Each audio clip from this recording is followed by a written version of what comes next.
ನಮಸ್ಕಾರ ವೀಕ್ಷಕರೇ, ಅಶ್ವವೇಗ ದೇಗುಲಪೇಟೆ ಪ್ರಭಾತ ವಿಶೇಷ ಕಾರ್ಯಕ್ರಮಕ್ಕೆ ಸ್ವಾಗತ. ನಾನು ತೇಜಸ್ವಿ. ಹಿಂದಿನ ಸಂಚಿಕೆಯಲ್ಲಿ ನಾವೊಂದು ದೇವಸ್ಥಾನದ ವಿಶೇಷತೆ ಬಗ್ಗೆ ತಿಳಿಸಿಕೊಟ್ಟಿದ್ವಿ. ಇವತ್ತಿನ ಸಂಚಿಕೆಯಲ್ಲಿ ರಾಜಾಜಿನಗರದಲ್ಲಿರುವಂತಹ ಶ್ರೀ ಶನೇಶ್ವರ ದೇವಸ್ಥಾನದಲ್ಲಿ ನಾವಿದ್ದೇವೆ. ಈ ದೇವಸ್ಥಾನದ ವಿಶೇಷತೆ ಏನು, ಅದರ ಮಹತ್ವವೇನು, ಎಲ್ಲವನ್ನ ಕೂಡ ಸಂಕ್ಷಿಪ್ತವಾಗಿ ತಿಳಿಸ್ಕೊಡ್ತೀನಿ, ಬನ್ನಿ.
ತುಳಸಿ ಹಾರವನ್ನ ಇಟ್ಕೊಂಡು ಸಂಕಲ್ಪವನ್ನ ಮಾಡಿದ್ರೆ ಎಲ್ಲಾ ಇಷ್ಟಾರ್ಥಗಳು ನೆರವೇರುತ್ತೆ ಅನ್ನೋ ನಂಬಿಕೆ ಇದು. ಇನ್ನು ಶನೇಶ್ವರನ ಬಗ್ಗೆ ಇಲ್ಲಿನ ಭಕ್ತಾದಿಗಳು ಏನ್ ಹೇಳ್ತಾರೆ, ಬನ್ನಿ ಕೇಳ್ಕೊಂಡ್ ಬರೋಣ. ಸುಮಾರು 15 ವರ್ಷದಿಂದ ಬರ್ತಾ ಇದ್ದೀನಿ.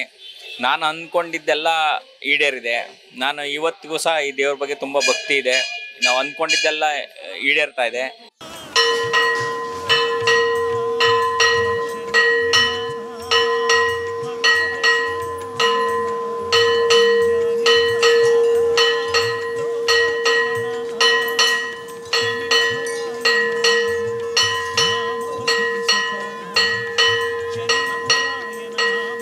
ಮೂವತ್ತು 40 ವರ್ಷದಿಂದ ಬರ್ತಾ ಇದ್ದೀವಿ.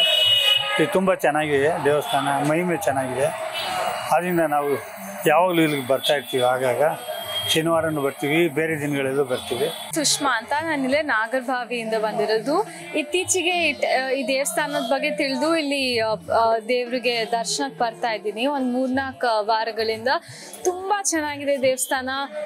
ಬೆಂಗಳೂರಲ್ಲಿರೋರಿಗೆ ಮತ್ತು ಎಲ್ಲ ಕಡೆ ಇರೋರ್ಗು ನಾನು ಹೇಳ್ತೀನಿ, ದೇವಸ್ಥಾನಕ್ಕೆ ಒಮ್ಮೆನಾದರೂ ಬಂದು ದೇವ್ರ ದರ್ಶನ ಮಾಡ್ಕೊಂಡು ಹೋಗಿ ಅಂತ. ಎಲ್ರಿಗೂ ಒಳ್ಳೇದಾಗಲಿ ಅಂತ ಕೇಳ್ಕೊತೀನಿ. Thank you.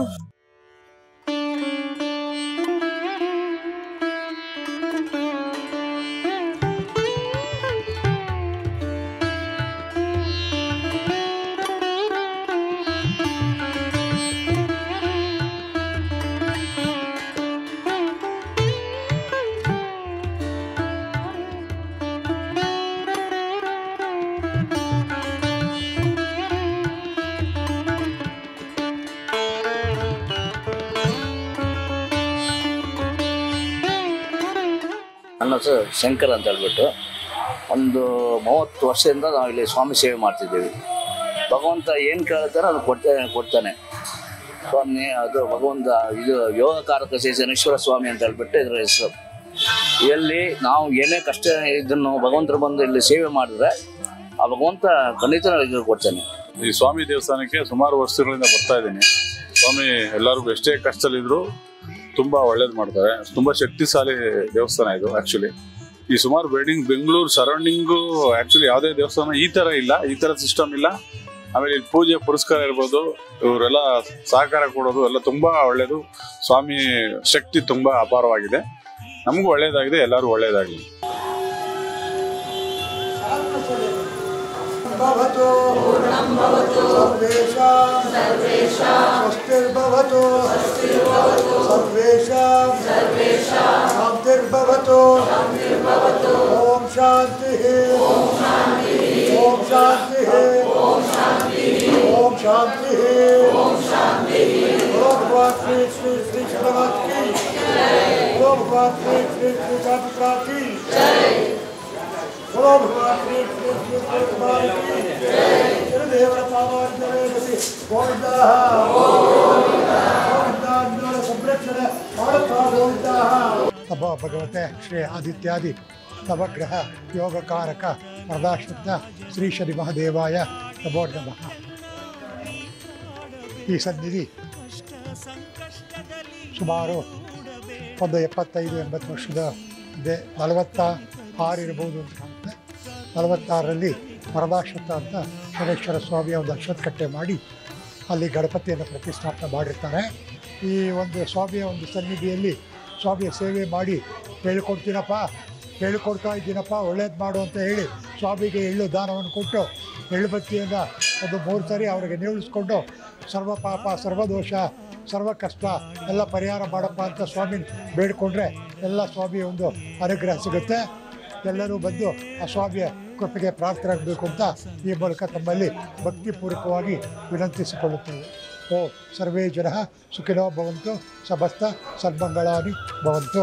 ನೋಡಿದ್ರಲ್ಲ ವೀಕ್ಷಕರೇ, ನಾನಿವತ್ತು ರಾಜಾಜಿನಗರದಲ್ಲಿರುವಂತಹ ಶ್ರೀ ಶನೇಶ್ವರ ದೇವಸ್ಥಾನದಲ್ಲಿ ಇದ್ದೇವೆ. ಈಗಾಗಲೇ ಶನೇಶ್ವರನ ವಿಶೇಷತೆ ಏನು, ಅದರ ಮಹತ್ವವೇನು ಎಲ್ಲವನ್ನ ಕೂಡ ಸಂಕ್ಷಿಪ್ತವಾಗಿ ತಿಳಿಸ್ಕೊಟ್ಟಿದ್ದೇನೆ. ಜೊತೆಗೆ ಇಲ್ಲಿ ಎಷ್ಟು ಭಕ್ತಾದಿಗಳು ಬರ್ತಾರೆ, ಯಾವ್ಯಾವ ರೀತಿ ಪೂಜೆಯನ್ನ ಸಲ್ಲಿಸ್ತಾರೆ, ಯಾವ್ಯಾವ ರೀತಿ ಸಂಕಲ್ಪವನ್ನ ಮಾಡ್ಕೊಳ್ಬೇಕು ಅನ್ನೋದ್ರ ಬಗ್ಗೆ ಈಗಾಗಲೇ ತಿಳಿಸ್ಕೊಟ್ಟಿದ್ದೇನೆ. ಜೊತೆಗೆ ನಾನು ಕೂಡ ಸಂಕಲ್ಪವನ್ನ ಮಾಡ್ಕೊಂಡಿದ್ದೇನೆ. ನೀವು ಕೂಡ ರಾಜಾಜಿನಗರದಲ್ಲಿರುವಂತಹ ಶನೇಶ್ವರ ದೇವಸ್ಥಾನಕ್ಕೆ ಬಂದು ಸಂಕಲ್ಪವನ್ನ ಮಾಡ್ಕೊಳ್ಳಿ ಅಂತ ಬೇಡ್ಕೊಳ್ತಾ ಕಾರ್ಯಕ್ರಮವನ್ನ ಮುಗಿಸ್ಕೊಳ್ತಾ ಇದ್ದೀವಿ. ಮುಂದಿನ ಸಂಚಿಕೆಯಲ್ಲಿ ಮತ್ತೊಂದು ದೇವಸ್ಥಾನದ ಜೊತೆ ನಿಮ್ಮ ಮುಂದೆ ಬರ್ತೀನಿ. ಅಲ್ಲಿವರೆಗೂ ನೋಡ್ತಾ ಇರಿ ಅಶ್ವಪಿಕಾ. ಇದು ಸತ್ಯಾನ್ವೇಷಣೆಯ ಊಟದಲ್ಲಿ.